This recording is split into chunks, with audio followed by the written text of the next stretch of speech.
Welcome to the Pinstripe Chronicles podcast. I am Tats. I am here with Rob, and I want to lead off by saying what a shame it is that we, as content creators, are forced to watch this team because we don't have the privilege of just turning these games off, because we need to give an honest and accurate reaction to the games. And when we get games like we did yesterday, especially from Aaron Hicks, who's going to be a big target today, they owe us an apology for torturing us through these games.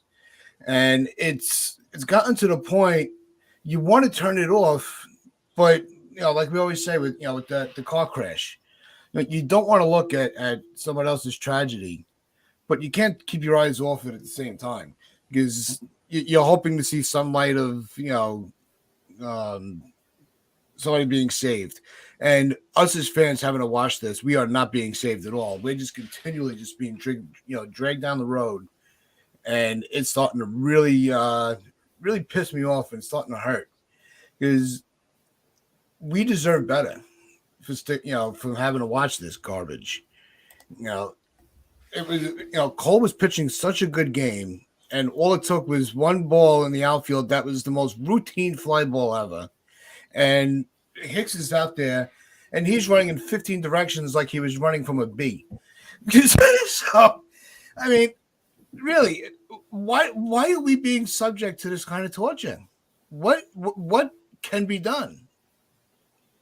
We know what can be done because we've been saying what can be done for the last 3 weeks. So if we're just going to continue to repeat ourselves, we're going to become a broken record. We already are a broken record. There's fixes that can be made, and the organization doesn't want to fix them. They'd rather play Aaron Hicks every single day in center field, despite knowing he's not a good center fielder. He's proved that this year. Yeah. Aaron Judge was a much better center fielder. And when they went and got Benintendi, that moved Hicks out of left field, which he was a lot more comfortable in. He wasn't great, but he was much better in left than he was in center. Now he's back in center field, and he's just bad. He's bad. And he can't hit, he can't field, and they're putting him out in the lineup every single day because he's a switch hitter who doesn't hit. So I don't know what they're waiting for. They've had plenty of opportunities to call up someone like Florial to give somebody else a shot, because it can't be worse. It cannot be worse than what you're getting from Aaron Hicks. And they just don't want to do it. They're married to the guy for another 3 years after this year.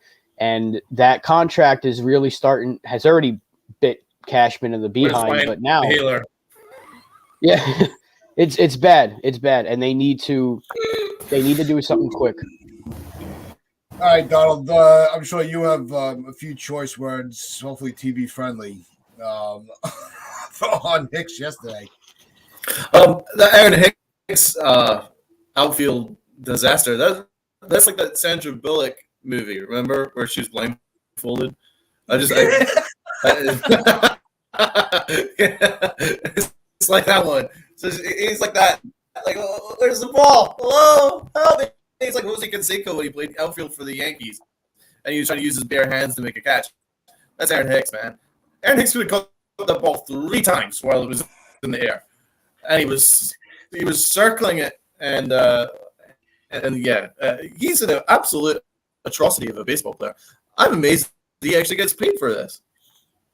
I'm pretty sure it's like Undercover Boss or something like that. Is this real? I mean, is this faking it? Is he actually a pro baseball player? So some idiot actually pays him money to play baseball.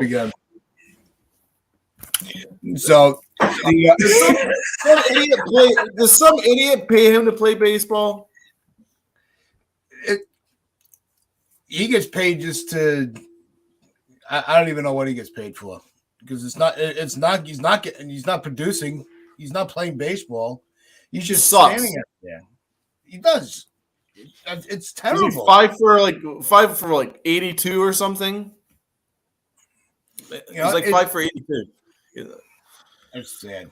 And he's just like the height of the problem right now, but there's so many other problems. Like Josh Donaldson's atrocious. IKF is not very good. We're putting, Trevino's not a good hitter. He's outdone himself this year, but you're putting him in the lineup and you're hoping he does something, but he's not reliable as a hitter. you have one guy in the lineup right now that's hitting. One. And Well, Aaron Judge has been struggling lately, and because they can pitch around him, because everybody else can't hit. They put Glaber in the leadoff spot yesterday, and he actually had a couple of hits. He looked a little bit better, but what happens when we get guys on base? Double plays. Everybody was affected by it. Everybody struck out except for Benintendi, but that was the first time he hasn't struck out for us, I think, in a game. But he didn't do anything else to plate. So everybody was struggling. They had that opportunity with the bases loaded. Hicks promptly comes up, and he's not coming through.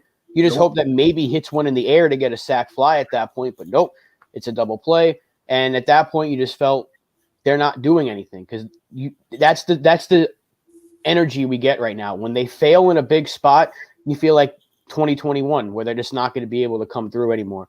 Earlier this year, you would have said, all right, well, they'll bounce back. Not right now. And the vibes are really, really bad out there. And you can see the players look deflated. They look defeated. They look angry. And Rizzo smacking his helmet around when he got hosed on that hit by pitch. They're mad, but they're not playing mad. They're just playing like they don't care. They need to let this anger come out and start smacking the ball around, but they just can't hit. No, terrible lineup. That lineup yesterday was a punt. I mean, if I was a Yankee fan and I paid good money to get good seats to sit and watch that crap, I would be furious. I'd want my money back. It's a fourth shutout in 9 games, but that lineup was never going to hit anybody. When I saw that lineup, I was like, oh, that's a shutout. That's back-to-back shutouts. You could have predicted it. You didn't even need to watch the game. You knew it was a shutout. Look at that lineup. There was no protection for Aaron Judge. Benintendi's moving up, left, right, center, down, left, right. I don't even know sometimes where Benintendi's going to bat in the order one day to the next. I don't even think they know because they're ruining him, man. Why did they trade for him? They are absolutely ruining that guy. They have no idea what to do with Benintendi. They have no idea what to do with anybody. They're a joke of an organization. Let's just be real about it. They're a joke of an organization. That's the problem. Is Benintendi is the player that we all wanted. You know, he was going to be that contact hitter that was going to complement LeMahieu surrounding Judge.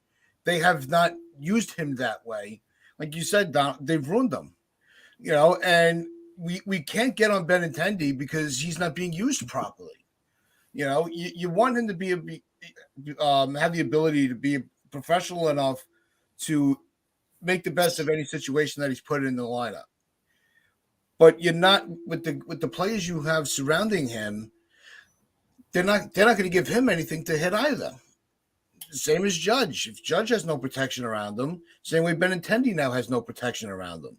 So you have these players that can produce that pitchers are just not going to give the opportunity to. They'd rather walk them.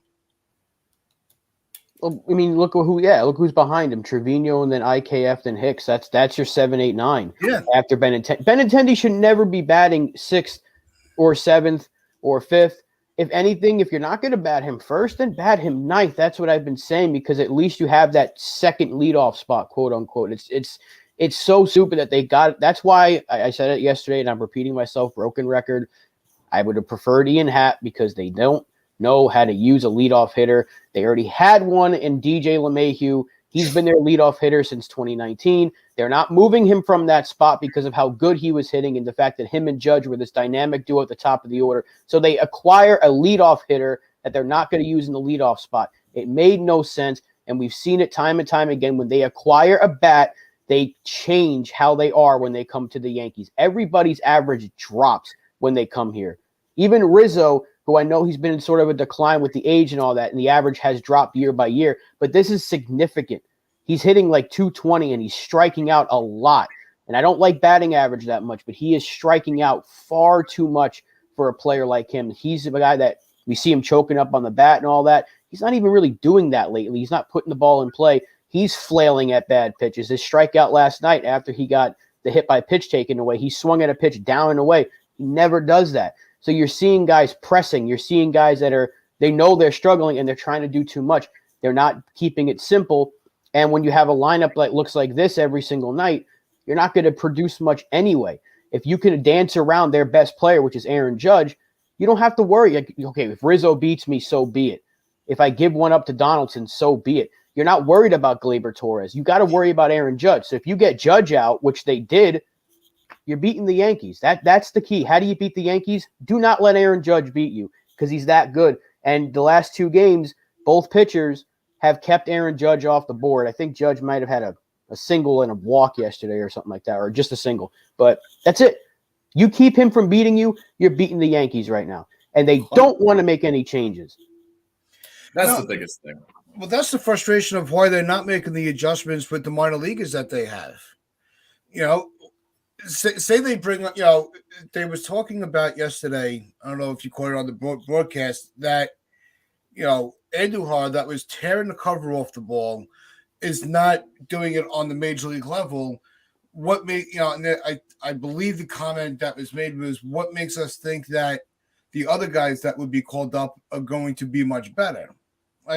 And my first answer when I was listening was, well, it can't be much worse. Give it a shot. You never know. That's right. But also, you can't paint everybody in the same brush. How can you say that Perez is going to be worse? But you don't know. I mean, you have to give him a chance. And Brian Cashman is allergic to giving people a chance unless, his hand is forced. This Aaron Hicks situation, the definition of insanity is repeating the same thing over and over again, expecting a different result. I don't know what they were expecting with Aaron Hicks, especially now that they've brought him back to center field with Stanton being injured, moving Hicks back to Judge back to right field. What were they expecting? The reason why they had to move Aaron Hicks from center field to left field is because Aaron Hicks can't play the position anymore. And you just saw that yesterday. He can't play the position anymore, man. I mean, how did that not get called an error? I mean, what? No, that's the definition of an error. That's bad news bears right there. That's like people that have never seen a freaking baseball before plunked in the outfield like, okay, just stick him in the outfield. You'll be fine. Get him lost in the outfield. It'll be okay. And then the ball always finds you. And then that was him right there, man. I mean, his at-bats were disgusting. His at-bats were really bad, man. I mean, listen, if you wanted to do Aaron Hicks bingo, like when he had the bases loaded 1 out, with my other colleagues at the Boys in the Big Apple, I had a little running bet with him. When the bases loaded 1 out, I says, right, Aaron Hicks bingo. What's he gonna do? Is he gonna pop out? Is he gonna strike out? I had strike out. I think my guy said pop out. And he granted him a double play. So there we go. Aaron Hicks bingo right there. I mean, we just knew 100% Aaron Hicks was going to screw up with the bases loaded. He's always going to screw up. The runners are scoring. He's just going to screw up regardless. That's just 100% fact now with Aaron Hicks. So, I mean, why they're paying him? I mean, what are they doing with him? Why is Florial not called up? I know that they view Florial as a 4A player, but at this point, there's no way Florial could be any worse than Aaron Hicks. His numbers are ridiculous. Well, that's why I was saying it can't get any worse. It really can't. Even if a quick fix for tonight's lineup, leave Hicks on the bench, put Judge in center, put LeCastro in right. What could go wrong? LeCastro doesn't hit though. They've done that several times. They put LeCastro in center, and what does he do? Nothing. So you're not gaining anything by using LeCastro. He is a defensive replacement. He's basically what they're going to use Harrison Bader for. He's just not as good defensively as Bader. But at this point, Bader's going to be better than Aaron Hicks because you can't be much worse. So when you said in the broadcast, I'm not shocked. They said, well, what are the minor leaguers going to do? Andujar is not that great of a hitter anymore because his last 3 times he's been called up, he's just been a singles guy. But even he is better than what you're getting from Aaron Hicks. If Andujar goes 1 for 4 or 2 for 4 in a game, that's better than what Aaron Hicks is doing. So if Florial comes up here and just puts the ball in play, he's going to get some over the wall because he's got that power swing, and he's going to give you a much better center field. He's faster. He plays better defense. Same with Peraza. He's faster than IKF. He plays better defense. And the same with Oswaldo Cabrera. He's faster than Donaldson, and his defense is not as good, but he'll be fine over a third if you play him there. The fixes are there, at least something to try. You don't know if they're all going to succeed. No one's saying they're all going to come up and they're all going to provide this spark. They're all going to hit 300, home runs, everything, RBIs. No, but when you're getting what we're getting from the bottom of this order, or in some cases Donaldson hitting in the cleanup spot or the 3 spot, being the protection for Aaron Judge or Anthony Rizzo, You're not getting anything there, so why not try something different? Because Peraza provides you contact, speed, and power. Cabrera provides, at this rate, I think he'd be more of an extra base hits guy at the major league level, but he does have the pop, and Florial has the pop as well, and they're all fast guys. They all run the base as well, so you can create offense with that. You can't create offense with Josh Donaldson on the base pads the one time in a week that he gets on base. So what are we doing here? Try something different. You're losing badly. Every single night, you're getting embarrassed offensively by division rivals. You got shut down by Michael Wacha, and then you got shut down by Ryan Yarborough yesterday. You can't do that. You're wasting really, really good starts from guys like Garrett Cole and Montas and the entire rotation. This entire last 7 or 8 starts have been wasted by this offense. Yeah, let's touch on Garrett Cole for a minute. I felt bad for him, man. So what more could he possibly have done? I mean, he got screwed by Aaron Hicks. We should have caught that ball, right? Somehow that wasn't called an error. So that's an earned run against Garrett Cole, which was undeserved. That was basically a pop-up to shallow center, which Aaron Hicks made a freaking meal out of. So that's an earned run against him, which he didn't deserve. IKF, he ended up having to pitch, I think, between 11 and 15 more pitches than he needed to throw because IKF screwed up that ball in the infield, which was easy to make. But, of course, Michael Kay and the Yes Network had to use some excuse that it was the shift that there is a reason for the error. No, it's because he can't play shortstop. That's what it is. He's not a good shortstop. Yeah. Garrett Cole was staring at IKF daggers right there. Staring him down like it was freaking Clint Eastwood in a spaghetti western. That's what he was. That was the look he was given. So if that was the shift, my butt was a shift. That was all IKF, and Garrett Cole knew it. So Garrett Cole got screwed right there. Garrett Cole could have given you probably freaking 8 innings, shutout ball, but it wouldn't have made any difference because the Yankees can't score a single freaking run by accident. By accident, because they bunted twice in a row just to try and get runners over on base. They can't do it. And they screwed that up almost. They almost screwed that up. I'm saying they can't do it because they can't do anything right now. This is not a good baseball team. But the Yankees are going to keep looking at that freaking standings and go, look, we're 10 games clear. It's fine. We're 10 games clear. It's fine. You guys have been screwing up since the end of June. It's been a freaking malaise since the end of June. Bit more of a collapse in July and an outright complete crap the bed in August. Yet they're somehow 10 games clear, but that's more about the Blue Jays than it is the Yankees. Yeah. Because the Yankees are not playing good ball. They're playing as bad ball as even I saw last year. This is probably the stuff that I'm seeing in August is worse than I saw last year. It's freaking garbage. No, this is definitely worse than last year. Because what it is we expected last year. You know, we foresaw all of that coming. This year, this run and this overall slump that they're in, you couldn't predict this. And you know that's even an understatement. You can't a caveat to that. Yeah, there was a reason why I was really upset going into this year because I thought this was exactly the same team as last year.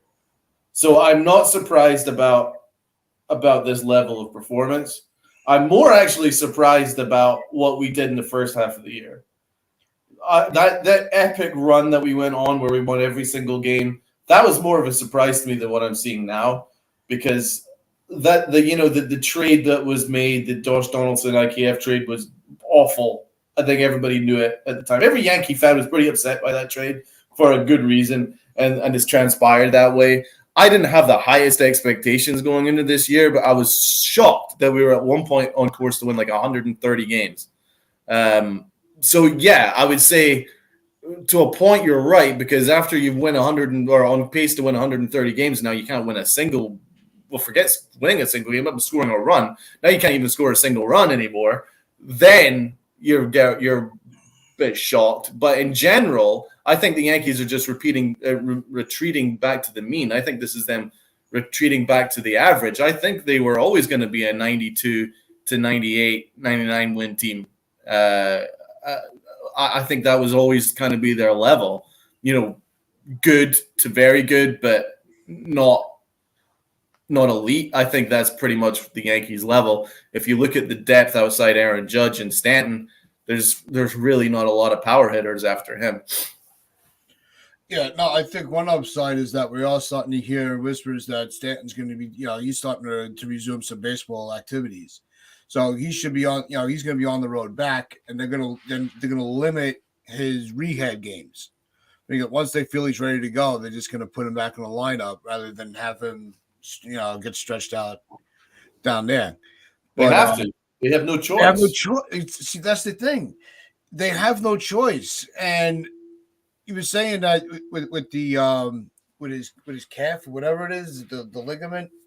When he wakes up, it's really stiff, but as he moves around, it gets better once he gets moving around. And so, as long as he stays active, he's okay.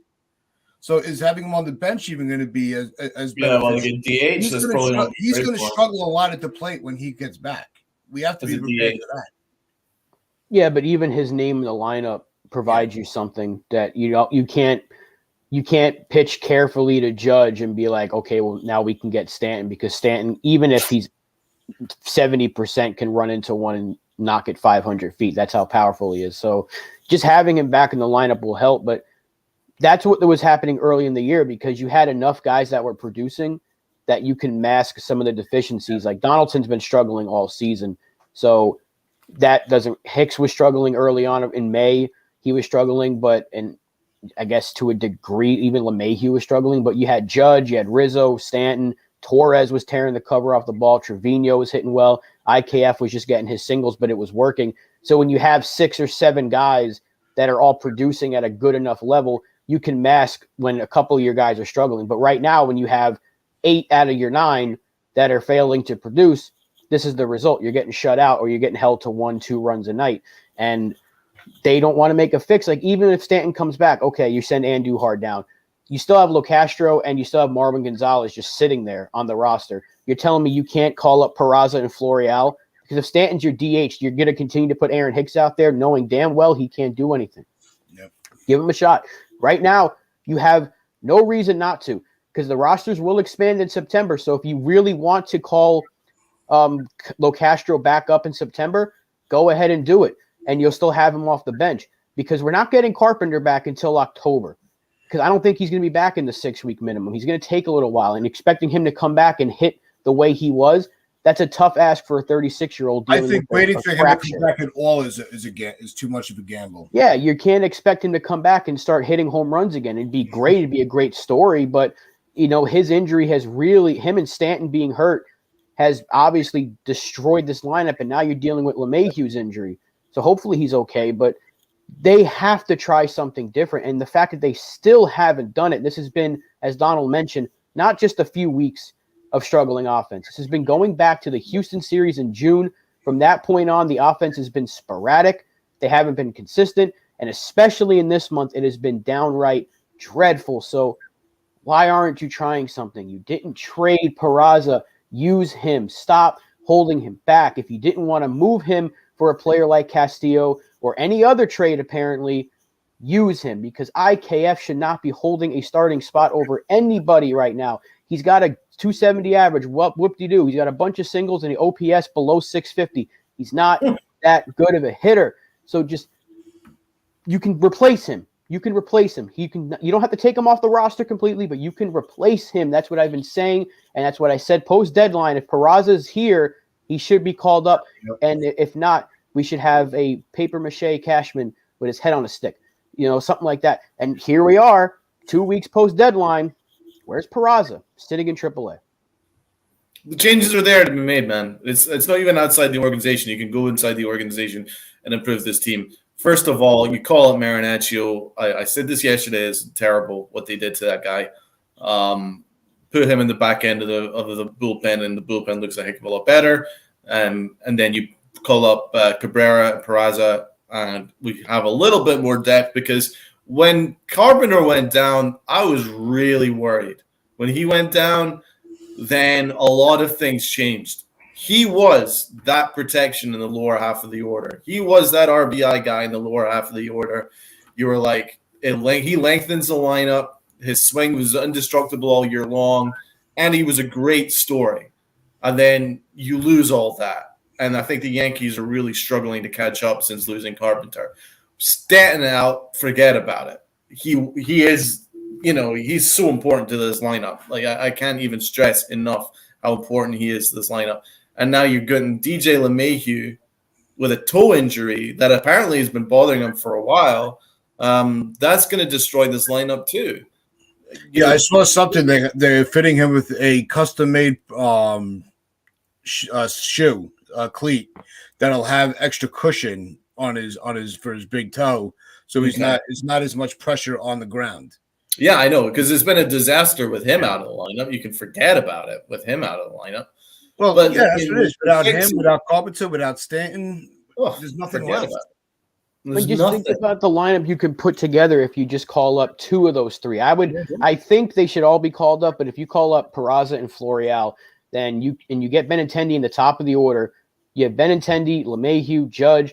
Rizzo can be that cleanup hitter, and you can go, I guess, Donaldson if you want. You still have Torres out there, but Peraza, Florial at the bottom of the order, it just makes things a lot better because at least you have this feeling of they're trying something. Yes. I just want to see them try something because rolling out the same lineup every day, Donaldson's not that good to be hitting in the middle of the order. And I know I just said put him in the 5 spot, but at full strength, he should be hitting 7 to 9 the way he's been swinging the bat if he's in the lineup at all. And Torres, I'd feel more comfortable with him in that 4 or 5, that 5 spot than Donaldson.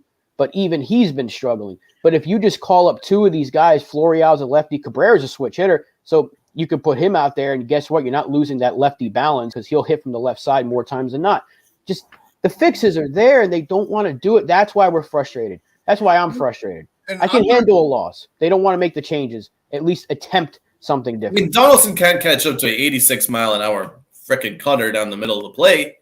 Then why is he batting 3rd or 4th? That's the heart of your lineup. But, I mean, the nerds who make up this lineup, I don't think Aaron Boone makes up this lineup. Because anyone who has any clue about baseball would never send out that lineup. Not over this last weekend. It's misuse of Benintendi. Me and Rob were discussing this last night on our show.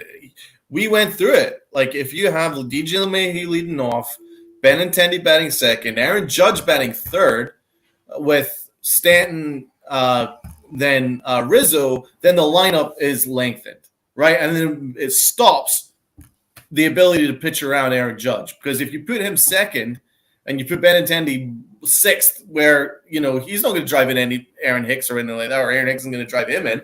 So, that's why you want him batting 3rd. So then, there's protection for him.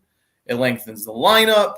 Everything good can happen by moving Judge down the 3rd and putting Benintendi in his spot. He is an on-base guy. He's a leadoff guy. You need to put him at the top. We've been saying it till I'm blue in the face. Rob. No, you're right. I'm actually 2 minutes left. I'm putting together a lineup right now when Stanton comes back. Benintendi, LeMahieu, Judge, Stanton, Rizzo, Torres, Peraza, Florial, Trevino. Tell me that doesn't look better than what we're putting out every single day. It's 10 times better. And this thing is, I was going to say is, even if there was a 2-game lead in the division, I have no confidence in this organization that they would make an adjustment. They are not going to make those changes. They are too stubborn for that. They will lose the division. They will go under 5. They wouldn't even make any changes if they finished under 500 for a season. They're that stubborn, and I'm not convinced otherwise. If they blow this division lead, which I don't think they will, but it's possible at this point. It's possible now. Brian Cashman needs to be fired.